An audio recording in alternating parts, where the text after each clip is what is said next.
जैसे हम यीशु मसीह के नाम का उपयोग करते हैं, हमें उस पर विश्वास करना चाहिए और हमें हिम्मत से कदम आगे बढ़ाना है कि उस नाम में जो है उसे खोलें। यहाँ से आगे हम ऐसी यात्रा शुरू कर रहे हैं कि जो कुछ यीशु के नाम में है उसे देखते चले जाएं। अभी इस समय वर्तमान में वचन का अध्ययन कर रहे हैं यीशु के सामर्थी नाम के बारे में। ये तो सच में बहुत ही अद्भुत है कि वचन का हम अध्ययन करें और वचन की सेवकाई में ये हमारा एक दृष्टिकोण है कि परमेश्वर के लोगों को बल दे, आपको बल दे परमेश्वर के साथ आपके चलने में। और एक बहुत ही महत्वपूर्ण भाग है, परमेश्वर के साथ में हमारे चलने में समझना जरूरी है कि उस सामर्थ और शक्ति को जाने जो इस यीशु के नाम में है। तो हम कुछ हफ्ते बिता रहे हैं और यीशु के सामर्थी नाम का अध्ययन कर रहे हैं। हमने अब तक इस सीरीज पर 2 संदेश पूरे किए हैं। अगर आप इसे चूक गए हैं तो आप निश्चय ही जाकर इन संदेशों को देख सकते हैं जो उपलब्ध हैं हमारे YouTube चैनल पर, साथ ही हमारे चर्च की वेबसाइट पर भी, कि इसे आप देखें। और मैं आपको प्रोत्साहित करता हूं कि आप डाउनलोड कीजिए हमारी ये किताब जो हमने रिलीज की है इसी नाम पर। इसका नाम है यीशु का सामर्थी नाम। आप जाइए apcwo.org/books में, आप पाएंगे कि ये किताब उपलब्ध है और आप इसे डाउनलोड कीजिए, अपने डिवाइस में इसे लीजिए और कृपया करके आप इसका उपयोग कीजिए जैसे हम अध्ययन कर रहे हैं। यीशु के सामर्थी नाम के इस सीरीज में, इस किताब में उपयोग किए जाने वाले रिफ्लेक्शन सवाल भी दिए गए हैं। हम प्रोत्साहित करते हैं कि व्यक्तिगत जीवन में आप इसका उपयोग कीजिए। व्यक्तिगत जीवन में, या अगर आप किसी लाइफ ग्रुप में हैं या फिर किसी ग्रुप में हैं जहां अध्ययन कर रहे हैं, अवश्य इसे वर्चुअली कर रहे हैं, लेकिन जब भी जैसे कि आप इसे कर रहे हैं, आप अपने सवालों पर चर्चा कीजिए और इसे शेयर कीजिए और फिर एक दूसरे की बढ़ने में मदद कीजिए और यीशु के नाम में जो सामर्थ है उसका प्रकाशन पाइए। और अब तक जो हमने देखा है उसका सारांश बताऊं। देखिए, हमने शुरू किया था इस सच्चाई के साथ कि यीशु का नाम तो ऐसा नाम है जो कि सब नामों में श्रेष्ठ है और ये नाम महान है उस व्यक्ति के कारण जो उस नाम के पीछे, और हमने इसके बारे में देखा है। हमने यहाँ पर विवरण देखा और जाना है कि कौन इसके पीछे है, यीशु के नाम के पीछे। और फिर हम आगे बढ़े और हमने देखा पुराने नियम का प्रकाशन परमेश्वर के नाम का। तो यहाँ पर परमेश्वर के नाम का पूरा उपयोग करने की समझ, ये परमेश्वर से जुड़ने का तरीका है। ये तो केवल नए नियम की बात नहीं है, लेकिन ये तो पुराने नियम में भी हम पाते हैं। जैसे परमेश्वर अलग अलग नाम और शीर्षकों से खुद को प्रकट करते हैं, परमेश्वर के लोग उसके नाम का उपयोग करके परमेश्वर के साथ जुड़ते हैं अपने प्रतिदिन के जीवन में। तो आप ये कह सकते हैं, शायद आपने सुना होगा कि परमेश्वर उतने करीब है जैसे हम उसका नाम लेते हैं। जब लोग प्रभु के नाम को पुकारते हैं तो वहाँ उनके साथ में वो हैं, तो वो परमेश्वर के साथ में जुड़ते हैं उसके नाम को पुकारने के द्वारा या उसका नाम लेने के द्वारा।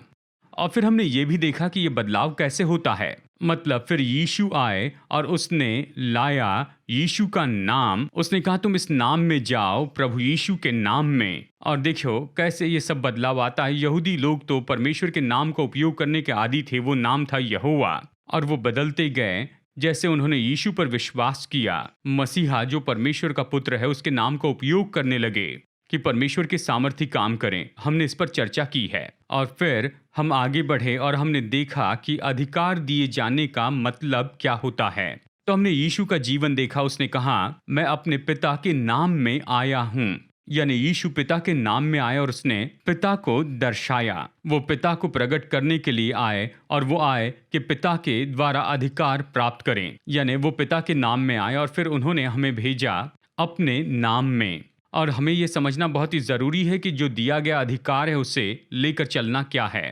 पिछली बार हमने इस मुद्दे को देखा कि ये जो दिया गया अधिकार है वो बहता है इस एकता के जगह के द्वारा जो हमारा उसके साथ है। जैसे कि यीशु पिता के साथ पूरी एकता में थे, आप और मैं विश्वासी के नाते हमें उसके साथ एकता में चलना है। इसलिए यीशु ने कहा मैं दाखलता हूँ, तुम डाली हो। हमें उसके साथ एकता में चलना है। उस एकता के द्वारा उस अधिकार में हम चल सकते हैं जो कि हमें सौंपा गया है उसके नाम के उपयोग के द्वारा। तो हमने ये भी देखा कि यीशु ने हमें अधिकार दिया कि हम उसके नाम का उपयोग करें। उसने हमें ये सामर्थ दी, उसने अधिकार दिया है कि उसके नाम का उपयोग करें। और उसने हमें वो दिया जिसे हम कहते हैं हमारे आधुनिक दिन में पावर ऑफ अटर्नी। इसका मतलब उसने हमें नियुक्त किया है कि उसके नाम का उपयोग करें, कि उसे दर्शाते जाएं और वही करें जो वो खुद करते यदि वो स्वयं वहां उपस्थित होते। और इस क्रिया में हम प्रकट करते हैं कि यीशु कौन है। तो यही इसका अर्थ है कि उसके नाम का उपयोग करे। तो हमने यही देखा पिछले संदेश में, और जैसे हमने इस पर चर्चा की है, हमने देखा, हमने ये प्रकाशन पाया कि क्या होता है जब हम विश्वासी के नाते इस नाम का उपयोग करते हैं।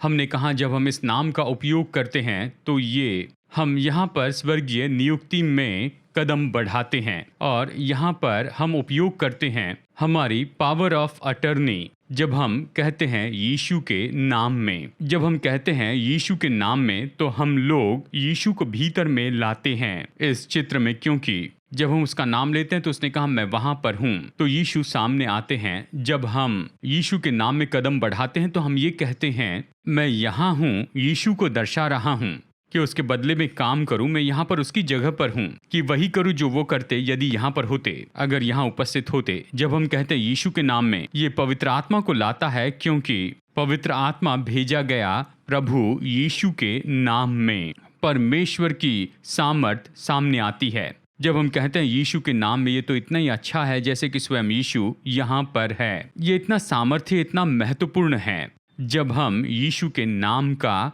उपयोग करते हैं। और हमने कहा जब हम उस नाम का उपयोग करते हैं, चाहे प्रार्थना में या फिर लोगों की सेवा करने में या फिर जीवन की परिस्थितियों और विपत्तियों से निपटने में, हमें वैसे ही करना है जैसे यीशु करते, हमें उसे दर्शाना है सटीकता से। तो अब हम यहाँ से आगे बढ़ना चाहेंगे। तो अब आज मैं जोर देना चाहता हूँ, और ये है अध्याय 8 में हमारी किताब में। अगर आप इस किताब में मेरे साथ देख रहे हैं, और मैं प्रोत्साहित करता हूँ कि ऐसा कीजिए, अध्याय 8 की कि हमें उस नाम में विश्वास करना है। देखिए, यीशु का नाम ऐसा कोई लकी या गुड लक चार्म नहीं है, जैसे कि कोई जादू या कुछ खुल जा सिमसिम वाला कि सब कुछ हो जाए। देखिए, ये ऐसा नहीं है, ये कोई जादुई शब्द नहीं है। नहीं, हमें इस नाम का उपयोग करना है इस नाम में विश्वास करने से, उस नाम के पीछे के व्यक्ति में। तो हम नए नियम में ये देखते हैं बहुत सी जगह पर जब हमें उस नाम पर विश्वास के लिए बुलाया गया, और उन्हें बुलाया गया कि उस पर विश्वास करें, मतलब उस पर विश्वास करना है जो उस नाम के पीछे हैं। जब भी हमें बुलाया जाता कि उस नाम पर विश्वास करें, उस पर विश्वास कीजिए जो उस नाम के पीछे हैं। हमें उस नाम पर विश्वास रखना है, और इस पर मैं अभी जोर देना चाहूंगा। हम बस नहीं चाहते कि इस नाम को ऐसे बुदबुदाए, बस ऐसे ही कहें बिना किसी अर्थ के, और ये सच में कोई प्रभाव नहीं डालेगा। लेकिन जब हम उस नाम में विश्वास के साथ इसे कहते हैं, तब सब होने लगता है। चलिए मैं यहाँ पर उदाहरण के रूप में आपको बताता हूँ। यहाँ पर मत्ती अध्याय 17 में 19 से 21 वचन में, यहाँ पर चेले लोगों की सेवा करने में यीशु के नाम का उपयोग कर रहे थे। वो सफलता देख रहे थे, लोग चंगाई पा रहे थे, दुष्ट आत्माएं निकाली जा रही थी और चमत्कार हो रहे थे। और मैं यहाँ पर आपको इस घटना के बारे में बताना चाहता हूँ, जहाँ मत्ती 17 19 से 21 में हम देखते हैं, यहाँ पर एक व्यक्ति अपने बेटे को लाता है जो कि दुष्ट आत्मा से परेशान था, और वो तो आत्महत्या करना चाहता था। उसे मिर्गी के दौरे पड़ते थे, और वो यीशु के चेले जिन्होंने यीशु के नाम का उपयोग करते हुए अब तक सफलता देखी थी, अब इस समय इस जवान की मदद नहीं कर पाए, यानी उसके पिता की इस लड़के को छुटकारा दे। और फिर बाद में यीशु यहाँ पर सामने आते हैं, और फिर ये पिता यीशु को पुकारते हैं, प्रभु मदद कीजिए। तो यीशु सामने आते हैं और इस लड़के को छुटकारा देते हैं। और फिर बाद में चेले प्रभु के पास में जाकर कहते, प्रभु हम इस दुष्ट आत्मा को क्यों नहीं निकाल पाए।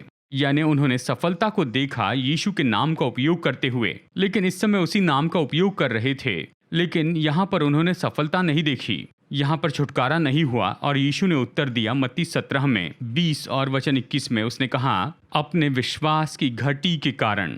फिर कहा अगर तुम में विश्वास हो, तुम्हारा विश्वास राई के दाने के बराबर भी हो, तो इस पहाड़ से कह सकोगे कि यहाँ से सरक कर वहां चला जाए तो वो चला जाएगा। फिर कहा पर ये जाति बिना प्रार्थना और उपवास के नहीं निकलती। तो यहाँ विश्वास के महत्व को हम देखते हैं। उसने कहा ये तो अविश्वास है जो तुम्हें वो नहीं देखने देता है जो तुम्हें देखना चाहिए। यानी यहाँ पर यीशु के नाम में कुछ भी गलत नहीं था। और यहाँ पर पिता की इच्छा के बारे में कोई सवाल नहीं था। वो चाहते थे कि वो छुटकारा पाए, लेकिन उस लड़के का छुटकारा नहीं देखा। क्यों? बस एक कारण है, क्योंकि उनके अविश्वास के कारण। यही तो यीशु ने कहा और हम समझते हैं। अपने दिल में विश्वास रखते हुए यीशु के नाम का उपयोग करने का महत्व। और उसने कहा, यदि तुम में विश्वास है बस केवल राई के दाने के बराबर, तो तुम परिणाम देखोगे। और हमारे विश्वास को जीवित करने के लिए हम उपवास और प्रार्थना में जुड़ते हैं। ये विश्वास को बल देने में हमारी मदद करता है। लेकिन विश्वास यहाँ पर महत्वपूर्ण है यीशु के नाम का उपयोग करने में। एक और महान उदाहरण हम देखते हैं प्रेरित अध्याय 3 से। पतरस और यूहन्ना मंदिर में जाते हैं और वहां पर उन्होंने उस लंगड़े को देखा कि वो वहां पर था। वो तो जन्म से ही लंगड़ा था। और फिर पतरस और यूहन्ना ने यीशु मसीह नासरी के नाम में उसकी सेवा की और वो चंगा हो गया। और जानते हैं, भीड़ चकित हो गई। वो दौड़ते हुए पतरस के पास आए और पतरस उन्हें समझाकर बताता है। प्रेरित 3:16 में उसने कहा, ये इस तरह से हुआ है, उसी के नाम से, उस विश्वास के द्वारा जो उसके नाम पर है, उसने इस मनुष्य को जिसे तुम देखते हो जानते हो सामर्थ्य दी है। उसी विश्वास ने जो उसके द्वारा है, उसने इसको तुम सबके सामने बिल्कुल भला चंगा कर दिया है। यानी एक बार फिर नाम उपयोग किया, विश्वास से इसका उपयोग करना है। उस नाम में विश्वास से, परमेश्वर में विश्वास। फिर एक और वचन याकूब अध्याय 5 से वचन 14 और 15 में यहाँ पर याकूब हमें बताता है, यदि तुम में कोई रोगी है तो कलीसिया के प्राचीनों को बुलाए और वे प्रभु के नाम से उस पर तेल मल कर उसके लिए प्रार्थना करे। यानी प्रभु के नाम में और विश्वास की प्रार्थना के द्वारा रोगी बच जाएगा। यानी तुम्हारी प्रार्थनाएं, यानी प्रभु के नाम में प्रार्थना करना, लेकिन ये विश्वास की प्रार्थना हो। जानते हैं स्मिथ विगल्सवर्थ, जिनका प्रभु ने महान उपयोग किया 20वीं सदी के शुरू के दिनों में, और वो तो इंग्लैंड से थे। प्रभु ने उनका चंगाई और चमत्कार के लिए बहुत ही सामर्थ्य उपयोग किया और हम बहुत सी कहानियों में देखते हैं। और मुझे वो कहानी याद है जबकि उन्हें बुलाया गया कि वो एक बिस्तर पर पड़ी हुई स्त्री के लिए प्रार्थना करने के लिए जाएं, और फिर उनके साथ में और भी 2 लोग गए थे। तो उन्होंने पहले व्यक्ति को प्रार्थना करने के लिए कहा, जो कि बड़े प्रार्थना योद्धा थे और वो कई घंटों तक प्रार्थना कर सकते थे। तो फिर यहाँ स्मिथ विगल्सवर्थ ने उन्हें प्रार्थना करने के लिए कहा। तो फिर ये मनुष्य, जैसे स्मिथ विगल्सवर्थ बताते हैं कि इन्होंने प्रार्थना के समय पूरी दुनिया के मानो 3 चक्कर काट दिए थे। फिर उसी जगह पर आए इस व्यक्ति ने हर तरह की बातों के लिए प्रार्थना की और कहा, प्रभु आप उसके पति की मदद कीजिए, जिनकी पत्नी अभी उन्हें छोड़कर जाने पर है। फिर गरीबों के लिए भी प्रार्थना की, पूरी दुनिया के लिए, सारी बातों के लिए प्रार्थना करने लगे। और फिर उस समय स्मिथ विगल्सवर्थ ने कहा, प्रभु आप इन्हें चुप कीजिए, इनकी प्रार्थना में विश्वास का एक बिंदु भी नहीं है। जैसे स्मिथ विगल्सवर्थ बताते हैं कि उस आदमी ने बड़ी लंबी प्रार्थना खत्म की और कुछ भी नहीं हुआ। तो फिर दूसरे व्यक्ति से कहा कि क्यों ना आप प्रार्थना कीजिए। और फिर दूसरे व्यक्ति ने कहा कि हे परमेश्वर, मैं इस भाई की प्रार्थना से सहमत हूँ, मेरी भाई की प्रार्थना के साथ। और वो दूसरी बातों के लिए प्रार्थना करते चले गए। और स्मिथ विगल्सवर्थ कह रहे थे, बस आशा कर रहे थे कि प्रभु उन्हें चुप कर दें। और फिर आखिरकार उनकी भी प्रार्थना खत्म हुई। और फिर स्मिथ विगल्सवर्थ बताते हैं कि उन्होंने क्या किया। उन्होंने बस तेल की बोतल उठाई, एक तेल की बोतल उठाई और इस बहन पर उंडेला और कहा, प्रभु यीशु के नाम में, और तुरंत ही ये बहन चंगी हो गई। देखिए, यही तो फर्क है। ये तो प्रभु के नाम में है और विश्वास की प्रार्थना है। देखिए, अक्सर ऐसा होता है, हम बड़ी बड़ी प्रार्थना करते हैं, हम पूरे संसार में प्रार्थना का टूर लगाते, और अगर वो प्रार्थना विश्वास के साथ नहीं की गई तो उसका कोई भी अर्थ नहीं है। लेकिन इसके बजाय सरल प्रार्थना जो विश्वास से की गई है प्रभु के नाम में, तो ये परिणाम लेकर आते, इससे बहुत कुछ होता है। और इसी बात पर मैं जोर देना चाहता हूँ, जब हम यीशु के नाम का उपयोग करते हैं तो ये कहता है कि हमें उस नाम में विश्वास रखना है। विश्वास की प्रार्थना से ऐसा होगा कि उस नाम में जो सामर्थ है कि वो सामर्थ खोली जाए। और इसलिए मैं आपको प्रोत्साहित करता हूं कि आप कदम आगे बढ़ाएं और प्रभु यीशु के नाम का उपयोग करें। अब इस किताब के अध्याय 9 में है और विश्वासी के नाते हमें समझना होगा कि हमारे पास क्या है जो हमारे लिए उपलब्ध किया गया है यीशु के नाम में, और हमें उसमें बड़े साहस से आगे बढ़ना है। और ये तो बिल्कुल ऐसी घटना है जैसे कि पतरस और यूहन्ना वहां पर चलते हुए भवन में जा रहे थे और उन्होंने इस लंगड़े को देखा जो कि जन्म से ही लंगड़ा था और वो उसे प्रतिदिन वहां पर लाते थे। उसे भवन के फाटक के पास में लाकर छोड़ देते थे ताकि वहां पर वो भीख मांग सके। और जैसे पतरस और यूहन्ना वहां से होकर जा रहे थे और ये व्यक्ति भीख मांग रहा था, उनसे पैसे मांगने लगा, तो पतरस और यूहन्ना रुक गए और पतरस ने कहा कि तुम हमें देखो। तो ये जो लंगड़ा व्यक्ति था उसने पतरस और यूहन्ना को देखा और कुछ पैसे पाने की अपेक्षा कर रहा था। लेकिन पतरस ने क्या कहा? पतरस ने कहा, प्रेरितों के काम अध्याय 3 वचन 5 और 6 में यहाँ पर बाइबल हमें बताती है। पतरस ने कहा, चांदी और सोना तो मेरे पास नहीं, परंतु जो मेरे पास है वो तुझे देता हूं।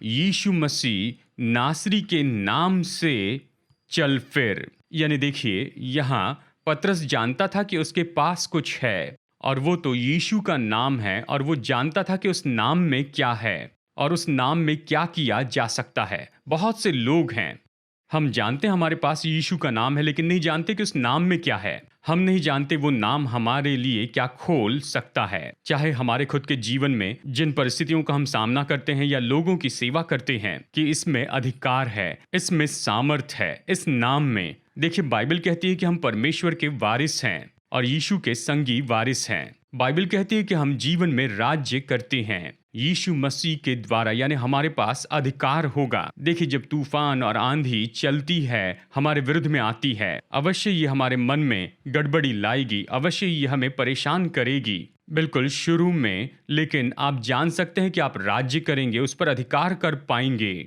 आप उन पर अधिकार कर पाएंगे। चाहे ये आपके व्यक्तिगत जीवन में हो, चाहे आपके व्यापार में हो या आपके दफ्तर में, चाहे तूफान जहां पर भी हो, बाइबल कहती है कि आप जीवन में राज्य करेंगे यीशु मसीह के द्वारा। और ये कैसे होगा? यीशु ने आपको अधिकार दिया है कि उसके नाम का उपयोग करें, और आप खड़े होकर वही करें जो यीशु वहां पर उस तूफान के साथ में करते। जब वो आंधी और तूफान का सामना करते तो वो क्या करते? तो वो उसे डांट कर कहते कि शांत हो जा, और इसलिए आप वहां खड़े होकर उस तूफान को डांटे, और आप इसे करें यीशु मसीह के नाम में। आपको जानना होगा कि इस नाम में क्या है। जो मेरे पास में है वो मैं देता हूं, जो मेरे पास में है उसका मैं उपयोग करता हूं, जो कुछ मेरे पास है उसका मैं उपयोग करता हूं, मैं उस नाम का उपयोग करता हूं। और देखिए, यीशु के नाम में आप अपनी परिस्थितियों पर, अपनी विपत्तियों पर अधिकार करते हैं और आप लोगों की सेवा करते हैं। इसलिए जानिए और काम कीजिए जो आपके पास है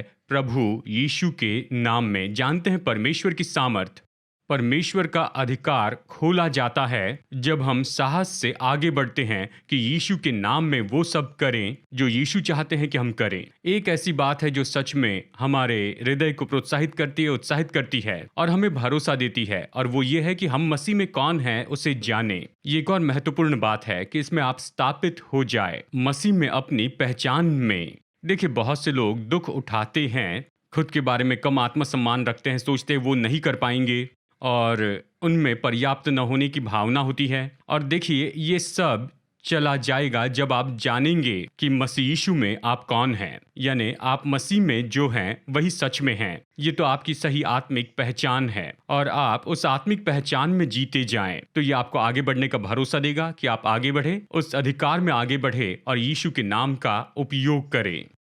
तो अभी हम यहाँ पर इस अध्ययन में आगे बढ़ेंगे। जैसे हम यहाँ पर परमेश्वर के वचन का अध्ययन कर रहे हैं, तो यहाँ पर मैं आगे बढ़ना चाहता हूँ। यहाँ पर अध्याय 10 में, यहाँ इस किताब में देखिए, हमने यहाँ पर बताया है कि हमें यीशु का नाम विश्वास से उपयोग करना है और हमें भरोसा रखना है और साहस से इसका उपयोग करना है यीशु मसीह के नाम में। अब से आगे हमारी यहाँ इस सीरीज में हम अलग अलग बातों के बारे में चर्चा करेंगे जो यहाँ इस नाम में हैं, और ये कैसे हमारे जीवन में उपयोगी होते हैं, और साथ में जैसे हम लोगों की सेवा करते हैं। और हम यहाँ पर ऐसी बहुत सी बातों को देखेंगे जो नया नियम हमारे सामने प्रकट करता है। हम इसे खोलेंगे। ये तो इस बक्से के जैसे है जिसमें सैकड़ों उपहार हैं। जब बक्सा खोलते हैं, फिर एक उपहार निकालते हैं, फिर एक और निकालते हैं, फिर एक और निकालते हैं, और भी निकालते जाते हैं। ये भरा है, और यही तो यीशु मसीह के नाम में है। और इसलिए अभी शुरू करते हुए हम इन उपहारों को एक एक करके निकालेंगे, और ये सब कुछ है उस बस एक ही नाम में, और इसे हम जल्दी से देखेंगे। मैंने यहाँ पर इस किताब में इसके लिए बहुत से वचन दिए हैं जो आपके लिए उपलब्ध हैं। मैं इसमें से एक दो वचन आपको बताऊंगा और फिर हम आगे बढ़ेंगे। तो यहाँ पर सबसे पहले यीशु के नाम में क्षमा है। पहला यूहन्ना अध्याय 2 वचन 12। हे बालकों, मैं तुम्हें इसलिए लिखता हूँ कि उसके नाम में तुम्हारे पाप क्षमा हुए हैं। यानी उसके नाम के कारण हमारे पाप क्यों क्षमा हुए हैं? हमारे पाप क्षमा हुए हैं यीशु मसीह के नाम के कारण। ये कैसे हमारे लिए उपयोगी होता है? देखिए, जब आप और मैं कुछ गलती करते हैं, पाप करते हैं, ऐसा कुछ करते हैं जिससे परमेश्वर दुखी होते हैं, फिर हम जानते हैं प्रभु मुझे माफ करना, मुझे ये नहीं कहना था, मुझे ये नहीं करना था, और फिर हम इस बात को जानते हैं कि प्रभु को चोट पहुंचाई है। तो फिर देखिए, बाइबल कहती है हमें पापों का अंगीकार करना है और वो विश्वास योग्य और धर्मी है कि हमें क्षमा करे और हमें सारे अधर्मों से शुद्ध कर दे। अब वो ऐसा क्यों कर सकते हैं? क्योंकि पाप क्षमा किए गए हैं प्रभु यीशु मसीह के नाम में। तो आप पिता के पास जाते, कहते हैं पिता, प्रभु यीशु के नाम में मैं आपसे क्षमा मांगता हूं। देखिए, ये सामर्थी है। क्यों? यीशु मसीह का नाम उसे दर्शाता है जिसने उन पापों के लिए पहले ही दाम चुका दिया है, और उस नाम के आधार पर ही हमारे पाप क्षमा किए जा सकते हैं। प्रभु आपके पाप इसलिए क्षमा नहीं करते क्योंकि आप बहुत ज्यादा रोए हैं। प्रभु आपके पापों को इसलिए नहीं क्षमा करते क्योंकि आप बिस्तर के बाजू 1 घंटा घुटनों पर रहे। प्रभु आपके पापों को इसलिए क्षमा नहीं करते क्योंकि आप अपने भीतर में बहुत दुख महसूस करते हैं। नहीं, वो उन बातों के आधार पर पाप क्षमा नहीं करते हैं। वो हमारे पापों को क्षमा करते हैं यीशु के नाम के कारण, उसके नाम के लिए, क्योंकि ये उसे दर्शाता है जिसने सारे पापों के लिए दाम चुकाया।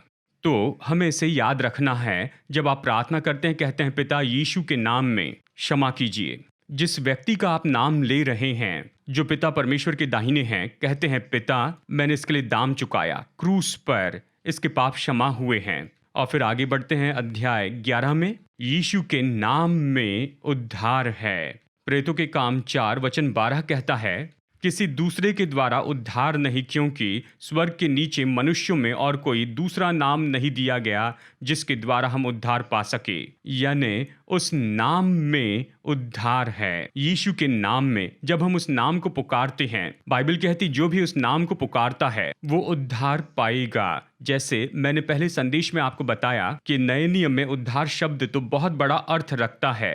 इसका मतलब पापों की क्षमा है, इसका अर्थ है नरक से बचाया जाना, इसका अर्थ है बीमारी से चंगाई पाना, इसका मतलब है दुष्ट आत्माओं की ताकतों से छुटकारा पाना, इसका मतलब है कि ऐसी हर एक चीज से जो हमें सताती है उससे छुटकारा पाना, हर बंधन से छुटकारा पाना। इसका मतलब है कि हर एक खतरे से बचाए जाना, सुरक्षित रहना, और इसका मतलब शत्रु पर विजय और जय है। यानी उद्धार शब्द में ये सब कुछ जुड़े हैं, और बाइबल हमें बताती है कि इस यीशु के नाम में उद्धार है। तो हमें उद्धार चाहिए, मुझे ये चाहिए, तो क्या करें? उस नाम को पुकारे, वो नाम ले, जान ले कि उस नाम में उद्धार है। और जब आप वो नाम कहते हैं, जब आप उस नाम को विश्वास से कहते हैं, तो आप अपेक्षा करते हैं कि उद्धार आ जाए और वो आपके लिए उपलब्ध हो उसी समय में। और उस नाम में उद्धार है, उस नाम में, यानी बस उस नाम में कहना है। स्मिथ विगल्सवर्थ, एक बार फिर से मैं उनकी एक कहानी बताता हूँ।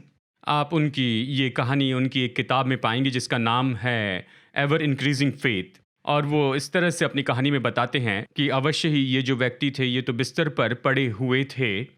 वो अपने साथ 7 लोगों को ले जाते हैं और उनसे बस यही कहते हैं कि इस व्यक्ति के आसपास खड़े रहें और बस यीशु का नाम लेते रहें। तो वो उस बीमार व्यक्ति को घेर कर खड़े रहे और बस वो कहते चले गए, यीशु यीशु यीशु। और बस कुछ ही समय में जब वो व्यक्ति उस बिस्तर से उठकर खड़े हो गए, बस ये नाम लेने के कारण, क्योंकि उद्धार तो बस इसी नाम में है। तो जब आप इस नाम में कहते हैं तो आप उद्धार की, चंगाई की और छुटकारे की अपेक्षा कीजिए, सुरक्षा या बचाए जाने या बचाए रखने की, कि विजय आपको दे दी जाए या आपको दे दिए जाए, क्योंकि आप विश्वास से उस नाम का उपयोग कर रहे हैं।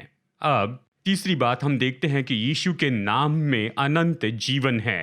पहला यूहन्ना 5 वचन 13 में, मैंने तुम्हें जो परमेश्वर के पुत्र पर विश्वास करते हो इसीलिए लिखा है कि तुम जानो कि अनंत जीवन तुम्हारा है, कि तुम निरंतर परमेश्वर के पुत्र के नाम पर विश्वास करते जाओ। तो यूहन्ना लिखता है परमेश्वर के पुत्र के नाम में, यानी यीशु के नाम में अनंत जीवन है। और यहाँ दिलचस्प बात तो बस यही है, ग्रीक भाषा में जीवन के लिए अलग अलग शब्द हैं। जैसे कि बायोस, जिसका संबंध है बायोलॉजिकल जीवन से, शरीर के जीवन से। लेकिन जब भी नया नियम यहाँ अनंत जीवन के बारे में हमें बताता है, तो ये खास ग्रीक शब्द का उपयोग करता है ज़ोए, और इसका अर्थ परमेश्वर का सा जीवन है। यानी ये ऐसा जीवन है जिसकी शुरुआत पृथ्वी से नहीं हुई, लेकिन ये परमेश्वर से शुरू हुआ है। ये ऐसा जीवन है जो परमेश्वर में है। यानी जब बाइबल अनंत जीवन के बारे में बताती है, ज़ोए जीवन के बारे में, ये उस जीवन के बारे में कहती है जो परमेश्वर से आता है, बहुतायत का जीवन, परमेश्वर का सा जीवन। और यूहन्ना यही कह रहा है कि देखिए, जो परमेश्वर के पुत्र पर विश्वास करते हैं, तुम में अनंत जीवन है। ज़ोए जीवन है, परमेश्वर का सा जीवन है। ये ऐसा जीवन है जो कभी खत्म नहीं होता है। ये अनंत काल का जीवन है। इस जीवन की विशेषता अनंत काल की है। मैं चाहता हूं कि आप इसे समझ ले कि इस अनंत जीवन के अलग स्वभाव गुण हैं जो नया नियम हमें बताता है। उदाहरण के लिए यूहन्ना 1 में यूहन्ना कहता है कि उसमें जीवन था, यानी ज़ोए, और वो जीवन मनुष्यों के लिए ज्योति था, और ये ज्योति अंधकार में चमकी और अंधकार उस पर जय नहीं पा सका। तो ये कहता है ये अनंत जीवन ज्योति के साथ आता है। ये इस प्रभाव के साथ आता है। ये ज्योति प्रकाशित करती है, और ये ज्योति अंधकार में चमकती है और अंधकार को दूर करती है। अंधकार इस पर हावी नहीं हो सकता है। इसलिए अनंत जीवन, परमेश्वर का जीवन जब हम में आता है, ये अंधकार को दूर करता है। ये उसे दूर करता है। ये सब कुछ निकाल देता है जो अंधकार से संबंधित है। और अंधकार, जहां तक कि यूहन्ना इसके बारे में लिखता है, इसका संबंध संसार की चीजों से है, और इसका संबंध तो होता है दुष्ट आत्माओं से। नए नियम में अंधकार इसी के बारे में बताता है। यानी उसका जीवन तो ज्योति खोलता है जो अंधकार दूर करता है। ये अनंत जीवन है। ये अनंत जीवन का एक स्वभाव गुण है। हम गहराई से अध्ययन कर सकते हैं ज़ोए जीवन पर जो नए नियम में है।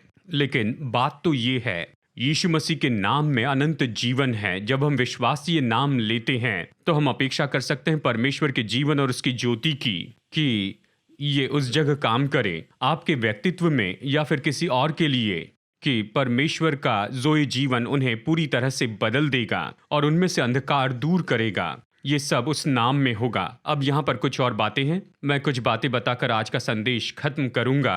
हाँ, हमें समझना होगा कि इस नाम में हमें धोया गया है, शुद्ध किया गया है और धर्मी ठहराया गया है। यह है अध्याय 13, और हम देख रहे हैं 1 कुरिन्थियों अध्याय 6 वचन 9 से 11।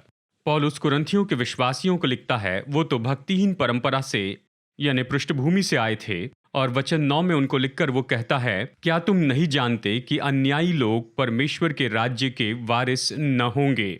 धोखा न खाओ, न वेश्यागामी, न मूर्ति पूजक, न परस्त्रीगामी, न लुच्चे, न पुरुषगामी, न चोर, न लोभी, न पियक्कड़, न गाली देने वाले, न अंधेर करने वाले परमेश्वर के राज्य के वारिस होंगे। वचन 11, और तुम में से कितने ऐसे ही थे, परंतु तुम प्रभु यीशु मसीह के नाम से और हमारे परमेश्वर के आत्मा से धोए गए और पवित्र हुए और धर्मी ठहरे। यानी हम इस वचन के द्वारा देख सकते हैं कि पौलुस ये कहता है, तुम अलग पृष्ठभूमि से आए, हम भी वैसे ही हैं।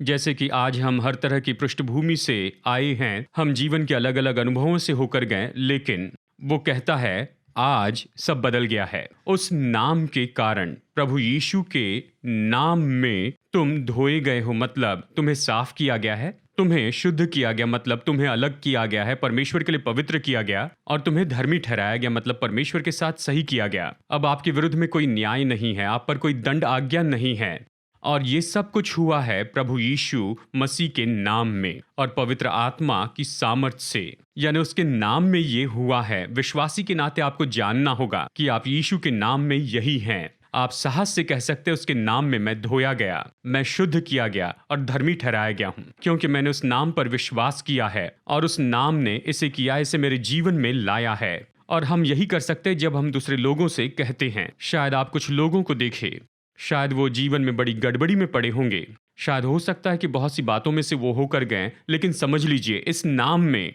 वो व्यक्ति धोया जा सकता है, शुद्ध किया जा सकता, धर्मी ठहराया जा सकता, चाहे उसने कुछ भी बुरा किया हो, कितनी बुरी दशा में हो, या वो खुद को इस समय बहुत ही बुरी दशा में क्यों न देख रहे हो, कि यीशु मसीह का नाम तो पर्याप्त से भी बढ़कर है। कि उन्हें धोए गए, शुद्ध किए गए और धर्मी ठहराए देखे। और इसलिए हम यीशु मसीह का नाम लोगों को दे सकते हैं जो कि मुश्किल परिस्थितियों में घिरे हैं। कुछ भी असंभव नहीं है। और आखिरी बात मैं आपको बताना चाहता हूं, और यह है अध्याय 14, कि आप और मैं यीशु के नाम में बपतिस्मा लेते हैं। तो जब यीशु ने आज्ञा दी, अपने चेलों को कहा जाओ और उन्हें पिता, पुत्र और पवित्र आत्मा के नाम में बपतिस्मा दो, तो प्रेरित बाहर गए और पूरे प्रेरितों के काम में जब भी उन्होंने लोगों को बपतिस्मा दिया तो प्रेरितों के काम में लिखा है यीशु के नाम में दिया। तो इसका मतलब ये नहीं कि उन्होंने यीशु के निर्देशों का पालन नहीं किया, लेकिन निर्देश का पालन करते हुए यीशु के नाम में किया, मतलब यानी उसके अधिकार में। तो फिर यीशु के नाम में उन्होंने लोगों को बपतिस्मा दिया, पिता, पुत्र और पवित्र आत्मा के नाम में। तो मैं चाहता हूं कि यीशु के नाम में बपतिस्मा लेने के महत्व को आप समझ लीजिए। यानी जब कोई आपको बपतिस्मा देता है प्रभु यीशु मसीह के नाम में, यीशु के अधिकार के द्वारा, पिता, पुत्र और पवित्र आत्मा के नाम में, तो इसका यही मतलब है कि आप उस व्यक्तित्व को ले रहे हैं। और इसके लिए मैं वचन दूंगा। गलातियों 3:27 में ये कहता है, तुम में से जितनों ने मसीह में बपतिस्मा लिया है उन्होंने मसीह को पहन लिया है। इसका मतलब जब हम यीशु के नाम में बपतिस्मा लेते हैं तो आप कहते हैं कि मैंने यीशु मसीह को पहन लिया है। अब से मैं अपने जीवन में यीशु को प्रकट करूंगा। मेरे जीवन के द्वारा मैं उसे दिखाऊंगा ताकि वो मेरे जीवन के द्वारा देखा जाए। और इसलिए आप जिन्होंने उसके नाम में बपतिस्मा लिया है, आपने मसीह को पहन लिया है और मसीह सच में आप में देखा जाए और आपके द्वारा भी आप उस नाम को लिए चलते हैं, उसे लेकर चलते हैं। खैर, आज हम यहीं पर रुकेंगे। हमने अलग अलग दृष्टिकोणों को देखा है। यहाँ यीशु मसीह के नाम पर हमने कहा कि हमें इस नाम का उपयोग करना है, इस नाम पर विश्वास करते हुए साहस से आगे बढ़कर उस नाम का उपयोग करना है। और फिर हमने शुरू किया कि इस नाम में क्या क्या है। उनमें से कुछ बातों को देखा। इसमें क्षमा है, उद्धार है, अनंत जीवन है। हम इस नाम में धोए गए, शुद्ध किए गए और धर्मी ठहराए गए हैं और उस नाम में बपतिस्मा पाए हैं। तो ये सब इस नाम में है, प्रभु यीशु मसीह के नाम में। और आने वाले दिनों में हम नए नियम में अपनी यात्रा जारी रखेंगे ताकि इस नाम में जो है वो सब देखे। तो बात तो यही है कि विश्वासी के नाते हमें जानना होगा कि इस नाम में क्या है और उस नाम में विश्वास रख के उसका उपयोग करें और अपेक्षा करें कि सब होते चले जाए। याद रखिए, परमेश्वर ने कहा है कि हर घुटना टिकेगा और हर जीभ अंगीकार करेगी उस नाम में कि यीशु मसीह प्रभु हैं। प्रभु यीशु मसीह का प्रभुत्व प्रकट करके दिखाया गया है इस नाम के द्वारा। तो जब हम इस नाम का उपयोग करते हैं तो हमें भरोसे से इसे करना है और बड़े विश्वास से। जानते हैं, अगली बार हम इसके बारे में और भी गहराई से देखने वाले हैं, लेकिन उसके पहले और आइए आगे बढ़ने से पहले मैं उन सब को न्योता देना चाहता हूं जिन्होंने यीशु मसीह को कभी अपने जीवन में स्वीकार नहीं किया है। जैसे आज हमने सुना है कि इस नाम में उद्धार है, इस नाम में पापों की क्षमा है, इस नाम में अनंत जीवन है। ये सब हैं और ये नाम तो यहाँ पर है। आपको बस उसके नाम को पुकारना है और वो वहां पर है। बाइबल कहती है कि कोई भी जो प्रभु के नाम को पुकारता है उद्धार पाएगा। मैं आपकी मदद करना चाहता हूं कि आप उस नाम को पुकारें। और फिर इस प्रार्थना के बाद मैं निश्चय ही यहाँ पर लोगों की दूसरी ज़रूरतों के लिए हम प्रार्थना करेंगे, क्योंकि ऐसे भी लोग होंगे जो हमें देख रहे हैं और इस समय आपके जीवन में ज़रूरतें हैं। बस कुछ पल लीजिए ताकि आपकी सेवा हो सके, ताकि आप चमत्कार पा सके प्रभु यीशु मसीह के नाम में। लेकिन इस समय अगर कोई है जो अपने पापों की क्षमा पाना चाहता है, अनंत जीवन पाना चाहता है या उद्धार, तो यीशु के नाम को पुकारने में मैं आपकी मदद करना चाहता हूं। तो आप मेरे बाद ये प्रार्थना दोहराइए। अगर आपने अपने जीवन में से पहले कभी नहीं किया है, बस मेरे बाद दोहराइए। प्रभु यीशु मसीह, मैं एक पापी हूं, मेरे पापों की क्षमा होनी जरूरी है और मैं आपके नाम को पुकारता हूं। आइए, मेरे पापों को क्षमा कीजिए, मेरे जीवन में आइए, मेरे प्रभु बनिए, मेरे उद्धारक बनिए। मैं आपका उद्धार ले लेता हूं, मैं अनंत जीवन पाता हूं। प्रभु यीशु के नाम में मदद कीजिए कि मैं आपके पीछे जीवन भर चलूं। धन्यवाद यीशु। आमेन, आमेन। ठीक है, अभी हम यहाँ पर आगे बढ़ेंगे। यहाँ हम प्रार्थना में आगे जाएंगे। मैं आपके लिए भी प्रार्थना करना चाहता हूँ। आप जहाँ भी हैं, आपने यीशु के नाम की सामर्थ के बारे में सुना कि ये नाम सच में कितना अद्भुत है। जहां पर आप चाहते हैं कि यीशु आपको चंगाई दे, उस जगह पर आप अपना हाथ रखिए। और अगर आप ऐसा नहीं कर सकते हैं तो आप अपना हाथ अपने सिर पर या अपने सीने पर रख दीजिए। मैं अभी यहाँ से प्रार्थना करूँगा। अगर चंगाई चाहिए आपके शरीर में, या आपके मन या आपकी भावनाओं में छुटकारा चाहिए, दुष्ट आत्माओं के कामों से छुटकारा चाहिए, या दुष्ट आत्माएं आपको परेशान करती जा रही हैं, तो फिर याद रखिए इस नाम में सामर्थ है। मैं तो बहुत ही सरल शब्दों में बोलूँगा। ये मेरे आवाज़ के कारण नहीं और ना ही मेरे बोलने में तीव्रता के कारण है, लेकिन ये यीशु के नाम की सामर्थ है जो आपको छू लेगी। आप जहाँ भी है वहाँ पवित्र आत्मा उसके नाम के लिए जाते ही वहाँ उपस्थित होते हैं। और मैं अपेक्षा करता हूँ जैसे हम अपने दिलों को, अपने विश्वास को एक साथ जोड़ते हैं तो अद्भुत काम होते जाएंगे आपके जीवन में उसके नाम के कारण। आइए प्रार्थना करते हैं, इसे विश्वास से ले लीजिए। प्रभु यीशु मसीह के नाम में मैं हर एक बुरे कामों के ऊपर अधिकार लेता हूँ। मैं हर बीमारी और रोगों पर अधिकार ले लेता हूँ। मैं हर एक कमजोरी की आत्मा पर अधिकार लेता हूँ। अर्थराइटिस की हर एक आत्मा को आज्ञा देता हूं कि निकल जाए। लकवे की हर एक आत्मा को मैं निकलने की आज्ञा देता हूं। कमजोरी की हर आत्मा जो लोगों के शरीर को थामे हुए हैं, मैं तुम्हें आज्ञा देता हूं यीशु मसीह के नाम में कि दूर हो जा, निकल जा। इनके शरीर में हर एक परेशानी को मैं तोड़ देता हूं और मन की हर एक परेशानी को जानने की आज्ञा देता हूं। प्रभु यीशु मसीह के नाम में परिपूर्ण हो जाए, चंगे हो जाए प्रभु यीशु के नाम में। पिता, मैं प्रार्थना करता हूँ ज़रूरतमंद लोगों के लिए जो अलग अलग परिस्थितियों में पड़े हैं। इस नाम में चमत्कार है और इसलिए प्रभु मैं यीशु मसीह का नाम कहता हूँ इनकी परिस्थितियों पर, इनके धन के क्षेत्र में, इनके दफ्तर या काम की जगह पर, इनके संबंधों में मैं यीशु का नाम कहता हूँ और निश्चय ही इस नाम में उद्धार है। इनकी जिंदगी को छू लीजिए और बदलाव आ जाए और चमत्कार होते चले जाए प्रभु यीशु मसीह के नाम में। परमेश्वर के स्वर्गदूत इनके जीवन की परिस्थिति में आए और चमत्कार होने दे। सब कुछ होता चला जाए इनके लाभ के लिए और आपकी महिमा के लिए, यीशु मसीह के नाम में। और हम धन्यवाद करते हैं पिता, ऐसा करने के लिए धन्यवाद यीशु के नाम में। आमेन, आमेन। और अवश्य ही हम आपसे सुनना चाहते हैं तो आप अवश्य ही समय निकालिए और हमें गवाही भेजिए। आप हमें ईमेल भेज सकते हैं या फिर आप वीडियो रिकॉर्ड कर सकते हैं। अपनी गवाही की 1 या 2 मिनट का वीडियो बनाइए और स्क्रीन पर दिए हुए इस ईमेल पर हमें भेज दीजिए।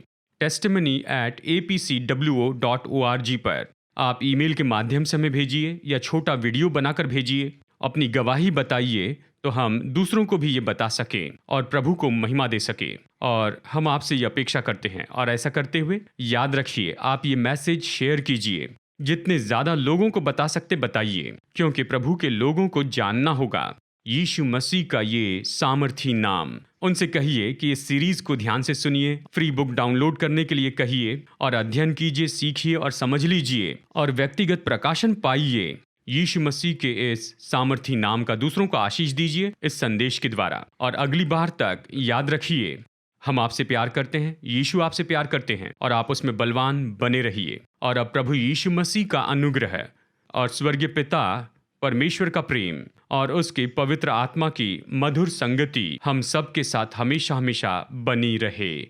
आमेन।